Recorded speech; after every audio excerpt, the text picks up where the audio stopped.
Hey everybody, I'm Tom Vasel. Welcome back to the Winter Spectacular coverage of the year 2020. Today we're talking about my top 10 party games.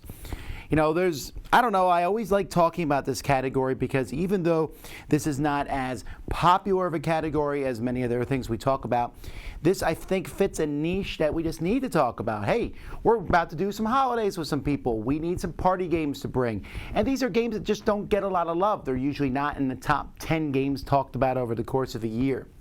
So here are my favorite 10 party games from 2020. Number 10 is Herd Mentality. Now, Herd Mentality is a bit of a riff on something that's been around for a while, where I give you a clue and you write an answer down to that, and you're trying to match everybody else. Like, what's the best condiment to put on a hot dog? And you're writing it down. Now, you would sit there and think Tom's not going to put ketchup, which you would be right on. But maybe he'll put this down, and everyone's trying to write down the answer that the most people do. Very simple, easy game to play. Number 9 is Droll.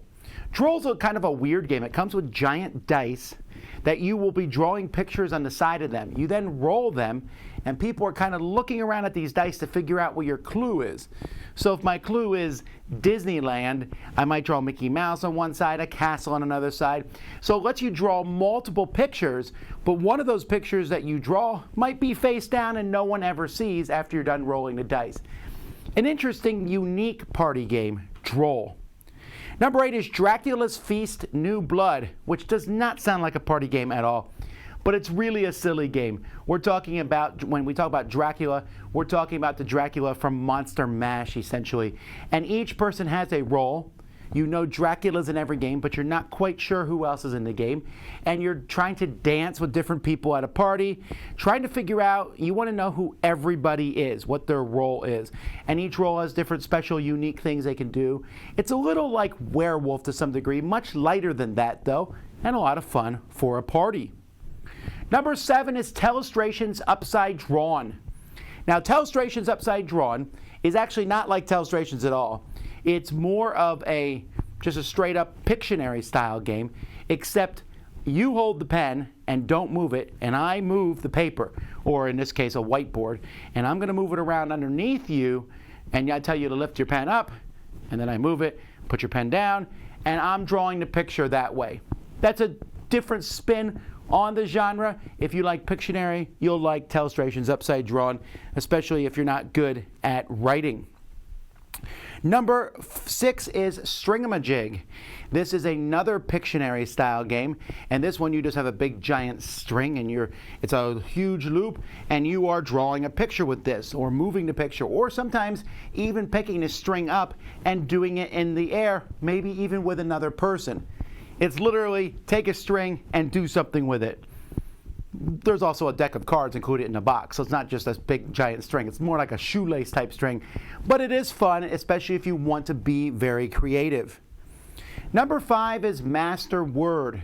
Master Word is a mastermind style game. It's a cooperative party game in which one person knows a word no one else does. Other people are guessing, like, is it an animal, is it this? And you tell them how many clues are correct, but you don't tell them which clues are correct. So if 4 people give clues, I can say 3 of those clues were correct. Oh, well, which one wasn't correct? And so we can ask the same things again, and as a group, we're all working together trying to figure out what exactly the word is. It's much harder than you might think, but I really enjoy it. I like Mastermind. This is a step up from that. Number 4 is Starlink. Starlink is a beautiful game where you have this big board with all these stars all over it. And you, again, are drawing pictures, trying to get people to guess them. But the way you draw the pictures is by connecting stars with a white marker on this board to make constellations that look like whatever you're trying to get people to guess.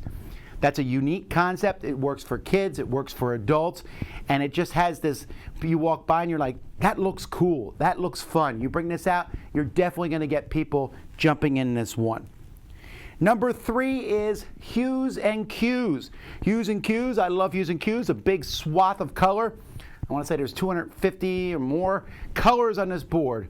And you get a card and you're going to pick one of those colors in your head, and then you give a clue out to tell people what that color is. So I might say vineyard, Well, is that green or purple? And if so, even what shade it is, people guess, and you're trying to get as close to the correct color as possible to get points. This is a party game that fits a lot of people. It feels unlike anything else on this list, and even unlike most other party games I've seen. This is a really good one, especially for family gatherings. Number 2 is Half Truth. This one, which is a mix of Ken Jennings and Richard Garfield, you have 6 answers, and it might say, what happens in less than a second? And it will give 6 things. 3 of those things happen in less than a second. The other 3 don't. And you are betting on how many you know the answer to. You might know 1 for sure. You might know 2. And you know 3. The thing is, the more you guess, the more points you'll get. But if you get even 1 wrong, you get nothing. It's a good concept. They did a good job on the selection of the questions in this one. This one works well like a game show setting. I really enjoy it. And that is Half Truth. And then my number 1 party game of 2020 is Cross Clues. This is another cooperative one where you have a bunch of words in a grid. And I'm giving a 1-word clue, or I'm sorry, I have a grid here of different things that cross each other. I'm going to be filling that with words as time goes by. And I'm giving you a clue, and you have to figure out what column and what row that word crosses. It's really interesting because I'll say, okay, this one says animal, this one says red. What is a red animal? And I'll say that, but meanwhile, it matches another set of clues I didn't even think about. Everyone's working together on this one. It's a lot of fun. There's a little bit of deduction. It's light and simple, but I thought it was the best party game of 2020. There you go. What are your favorite party games of this year? Let me know in the comments. Let's continue on now with the Christmas Spectacular. I'm Tom Vasel. We'll see you next time.